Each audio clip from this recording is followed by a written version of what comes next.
আসসালামু আলাইকুম। সংবাদে আপনাদের সবাইকে স্বাগত জানাচ্ছি। আমি ফিরোজ তোহা। শুরুতেই আরবে কেবলস সংবাদ শিরোনাম। বাংলাদেশের সর্বশেষ গুরুত্বপূর্ণ আপডেট সংবাদে আপনাকে স্বাগত। শুরুতেই সংবাদ শিরোনাম, পরে বিস্তারিত। প্রথমেই জানাব, নির্যাতনে বিএনপি আগের স্বৈরাচার শেখ হাসিনাকেও ছাড়িয়ে গেছে বললেন সার্জিস আলম। বিএনপি প্রত্যক্ষ পরোক্ষ মদদে বিভিন্ন স্থানে এনসিপির উপর হামলা হচ্ছে বলে অভিযোগ করে জাতীয় নাগরিক পার্টি এনসিপির দক্ষিণ অঞ্চলের সংগঠক সার্জিস আলম বলেছেন যে নির্যাতনে বিএনপি আগের স্বৈরাচারকে ছাড়িয়ে গেছে। এরপর জানাবো, আলিপের চোখ ফেরত দিন, আমরা চুপ হয়ে যাব বললেন নাসির উদ্দিন পাটোয়ারি। জাতীয় নাগরিক পার্টি এনসিপির মুখ্য সমন্বয়ক নাসির উদ্দিন পাটোয়ারি তারেক রহমানকে উদ্দেশ্য করে বলেছেন, আমরা আশা করব বাংলাদেশে বিচারহীনতার যে সংস্কৃতি আছে সেটা থেকে বের হয়ে তারেক রহমান যে সরকার গঠন করেছে সঠিক বিচার করবে। আমরা বাংলাদেশে আর কোনো সহিংস রাজনীতি দেখতে চাই না। আর আমাদের আলিপের যে চোখ নষ্ট করেছে এর বিচার তারেক রহমানকেই দিতে হবে। এদিকে দৃষ্টি হারালেন আলিপ চৌধুরী। হবিগঞ্জে জাতীয় নাগরিক পার্টি এনসিপি জুলাই পদযাত্রা কর্মসূচিতে হামলায় গুরুতর আহত জাতীয় ছাত্র শক্তির নবীগঞ্জ উপজেলা কমিটির সংগঠক আলিপ চৌধুরীর ক্ষতিগ্রস্ত চোখে অস্ত্রোপচার সম্পন্ন হয়েছে। চিকিৎসকরা জানিয়েছেন, অস্ত্রোপচার সফল হলেও আহত চোখে দৃষ্টিশক্তি ফিরে পাওয়ার সম্ভাবনা নেই।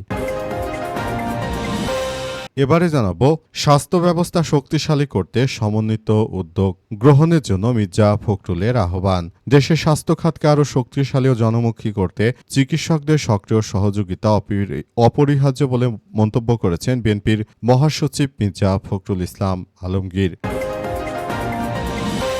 এদিকে রাকসু জিএস আম্মার সহ ৯ জনের নামে হত্যা চেষ্টা মামলা। রাজশাহী বিশ্ববিদ্যালয়ের আবি কেন্দ্রীয় গ্রন্থাগার শিক্ষার্থী মাহমুদুল হাসান মাহিনকে মারধরের ঘটনায় বিশ্ববিদ্যালয়ের কেন্দ্রীয় ছাত্র সংসদ রাকসু সাধারণ সম্পাদক সালাউদ্দিন আম্মার সহ ৯ জনের নাম উল্লেখ করে ১৭ থেকে ১৮ জনকে অজ্ঞাত আসামি করে আদালতে হত্যা চেষ্টা মামলা করেছে বিএনপি।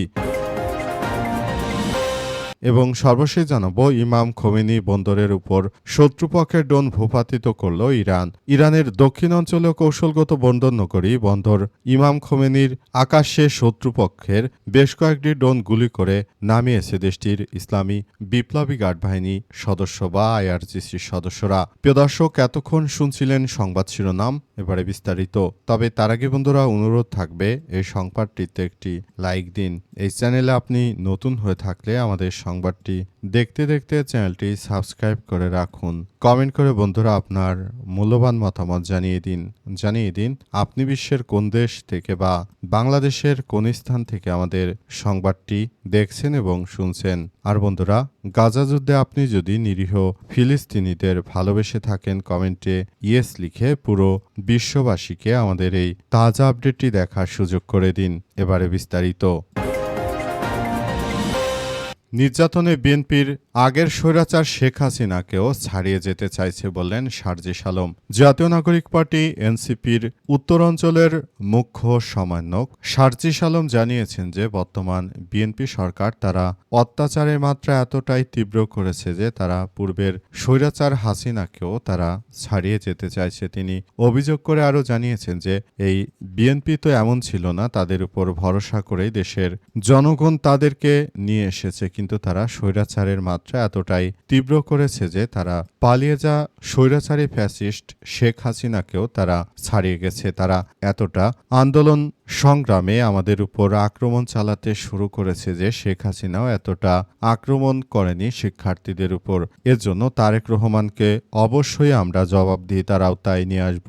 তিনি তারেককে উদ্দেশ্য করে আরও জানিয়েছেন যে তারেক রহমান, আপনি কি আপনার এই নেতাকর্মী নামে এই টুকাইদের থামাবেন কিনা? যদি না থামাতে পারেন তাহলে আমরা নিজেরা দায়িত্ব নিয়ে তাদেরকে ওয়াশ করব। যদি আপনি আপনাদের এই নেতাকর্মীদেরকে না থামাতে পারেন তাহলে হলে আপনাকেই আমরা থামিয়ে দেব বলে সার্জিস আলম কঠোর বার্তা দিয়েছেন তারেক রহমানকে। প্রায় ১৭ বছর বিদেশে পলাতক থাকলেও তারেক রহমান দেশে ফিরে তার কোনো চরিত্রের পরিবর্তন হয়নি বলে এনসিপির নেতারা জানিয়েছে। এনসিপির নেতারা আরও জানিয়েছে যে তারেক রহমান যে এতটা নির্বোধ এবং তারেক রহমান যে দেশটাকে একটি অরাজক পরিস্থিতির মধ্যে ঠেলে দিচ্ছে, একবারও সেই বিষয়টি তিনি উপলব্ধি করতে পারছেন না। দেশ জুড়ে খাল খননের নামে ছোট ছোট নালার মতো ড্রেনের মতো কোটি কোটি টাকা খরচ করে তারেক রহমান যে তামাশার রাষ্ট্র পরিচালনা শুরু করেছে, আবার দেশের আমরা 18 কোটি মানুষ তিনি কার্ড দেওয়ার নামে তার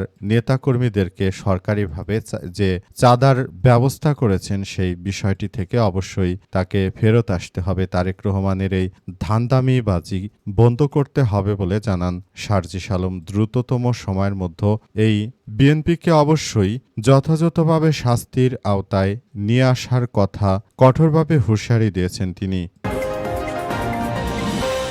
আলিপের চোখ ফেরত দিন, আমরা চুপ হয়ে যাব। তারেক রহমানকে নাসির উদ্দিন পাটোয়ারি। জাতীয় নাগরিক পার্টি এনসিপির মুখ্য সমন্বয়ক নাসির উদ্দিন পাটোয়ারি তারেক রহমানকে কঠোর হুঁশিয়ারি দিয়ে বলেছেন যে দ্রুততম সময়ের মধ্যে আলিপের চোখ ফিরিয়ে দিন, তা না হলে আমি থামব না, আমাকে থামাতে পারবেন না। তারেক রহমানকে ধ্বংসস্তূপে পরিণত না করা পর্যন্ত এই নাসির উদ্দিন পাটোয়ারিরা থামবে না। বিগত সময়ে পালিয়ে যাওয়া স্বৈরাচার যখন মানুষের উপর অত্যাচার নির্যাতনের পরিমাণ যখন একদম বাড়িয়ে দিয়েছিল, তখন কিন্তু দেশের মানুষ বসে থাকেনি। এবারও বিএনপির অত্যাচারে মানুষের দেয়ালে পিঠ ঠেকে গেছে। এই সন্ত্রাসী রাজনৈতিক দলটির বিরুদ্ধে সবাইকে এখনই আন্দোলন সংগ্রামের মধ্য দিয়ে যেতে হবে। তারা যেভাবে আমাদের আলিপের চোখ নষ্ট করে দিয়েছে, তার চোখের আলো কেড়ে নিয়েছে এই বিএনপিকে, এর জন্য অবশ্যই দায়ী করে তারপর বিএনপিকে এর জন্য জবাবদিহি করতে হবে বলে জানিয়েছেন তিনি আরও জানান দেশটাকে যে একটি মগের মূল্যকে পরিণত করা হয়েছে, সেই মগের মূল্যকে ভিতর থেকে রাষ্ট্র কাঠামোকে বেরিয়ে আনতে হবে।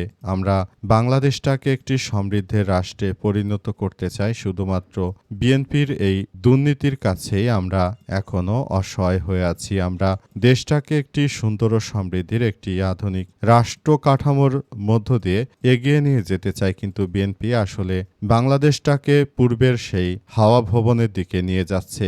এটা হতে দিতে পারি না। দৃষ্টি হারালেন আলিপ চৌধুরী। হবিগঞ্জে জাতীয় নাগরিক পার্টি এনসিপি জুলাই পদযাত্রা কর্মসূচিতে হামলায় গুরুতর আহত জাতীয় ছাত্রশক্তির নবীগঞ্জ উপজেলা কমিটির সংগঠক আলিপ চৌধুরীর বাম চোখ ক্ষতিগ্রস্ত হয়েছে এবং তার অস্ত্রোপচার সম্পন্ন হয়েছে। এই ঘটনায় আসলে আলিপের বাম চোখের দৃষ্টিশক্তি নিভে গেছে। মূলত বিএনপি ও তারেক রহমানের সন্ত্রাসীরা যে আক্রমণ করেছিল, সেই আক্রমণে আলিপের দৃষ্টিশক্তি হারিয়ে গেল। এত অল্প বয়সে এইভাবে একটি মেধাবী ছেলের জীবনের প্রদীপটাকে নিভিয়ে দিল সন্ত্রাসী বিএনপি। এর দায় তারেক রহমান কিংবা তার দল কোনোভাবে এড়াতে পারবে না, কারণ তারেক রহমান চাইলে এই ধরনের ঘটনাগুলো ঘটা থেকে তিনি বিরত রাখতে পারতেন। কারণ হামলা করেছে বিএনপির নেতাকর্মীরা, বিএনপির এই সন্ত্রাসী চাঁদাবাজরা। তারা দীর্ঘ 17 বছর ধান ক্ষেত আখ খেতে পালিয়ে থাকলেও শেখ হাসিনা যার পর এদের অত্যাচারের স্টিম রোলার দেশে আরও ব্যাপক আকারে সৃষ্টি হয়েছে। দেশের প্রতিটি মানুষ এখন বলতে শুরু করেছে আগেই ভালো ছিলাম, আগেই শেখ হাসিনার সময় ভালো ছিলাম। এই বিএনপি আগে ছিল একটি নির্যাতিত রাজনৈতিক দল, অথচ এরা এখন সাধারণ মানুষের উপর অত্যাচারের স্টিম রোলার এমনভাবে চালিয়ে যাচ্ছে যেটা দেখে সবাই হতচকিত যে আমরা কি এই বিএনপিকে এতদিন দেখে এসেছি। তারা আমাদের কাছ থেকে সিম্পেথি পেয়েছিল। খালেদা জিয়ার মৃত্যুতে দেশের প্রতিটি মানুষ স্বতঃস্ফূর্তভাবে অংশগ্রহণ করেছিল, কিন্তু তারেক রহমান তিনি বিদেশ থেকে তার মায়ের জানাজায় আসতে পেরেছিলেন শুধুমাত্র শিক্ষার্থীদের আন্দোলনের কারণে। কিন্তু তারেক রহমান দেশে এসেই এবার সেই জুলাই হত্যাকাণ্ডের ঘটনায় যারা নেতৃত্ব দিয়েছিল তাদের মতোই আচরণ করতে শুরু করেছে। এটা আমাদের জাতির জন্য দুর্ভাগ্য এবং আমরা মনে করি যারা সাধারণ মানুষ রয়েছে তাদের সবার জন্য দুর্ভাগ্য যে তারেক রহমানের নেতাকর্মীরা শিক্ষার্থীদের উপর আবারও হামলা করবে। এটা আমাদের জন্য দুঃখজনক ঘটনা। দেশের স্বাস্থ্য খাতকে এগিয়ে নিতে সমন্বিতভাবে সবাইকে এগিয়ে আসার আহ্বান জানিয়েছেন বিএনপির মহাসচিব মির্জা ফখরুল ইসলাম আলমগীর। বিএনপির মহাসচিব মির্জা ফখরুল জানিয়েছেন যে দেশটাকে একটি আধুনিক ও উন্নত রাষ্ট্রে পরিণত করতে হলে সবাইকে এগিয়ে আসতে হবে। বাংলাদেশের চিকিৎসা খাতকে এগিয়ে নিতে হলে প্রতিটি ডাক্তারকে এগিয়ে আসতে হবে বলে জানান তিনি। বিএনপির মহাসচিব আরও জানিয়েছেন যে দেশটাকে আমরা একটি সুন্দর ও সমৃদ্ধির একটি রাষ্ট্র কাঠামোর মধ্য দিয়ে এগিয়ে নিতে চাই, কিন্তু তারা আসলে যে ধরনের কার্যক্রম শুরু করেছে সেটা কোনোভাবেই গ্রহণযোগ্য হতে পারে না। আমাদের সবাইকে আরও বেশি দায়িত্বশীল ভূমিকা পালন করতে হবে। হামে শিশু মৃত্যুর ঘটনায় এখন পর্যন্ত বিএনপির স্বাস্থ্যমন্ত্রী পদত্যাগ করতে চাইছে না।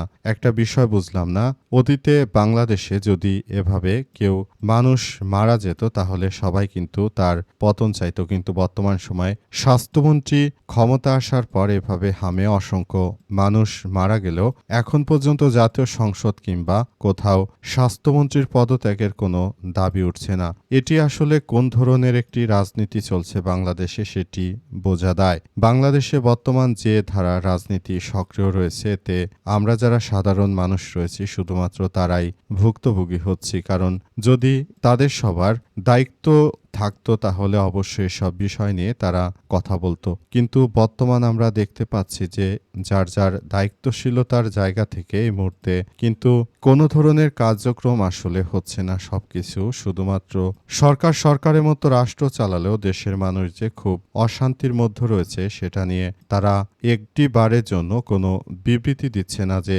স্বাস্থ্যমন্ত্রী যে অপারগতা প্রকাশ করেছে, তিনি যে দেশে হামে শিশু মৃত্যুর ঘটনাগুলো কমাতে পারছে না সেটি নিয়ে এখন পর্যন্ত আসলে কেউই কিছু বলছে না।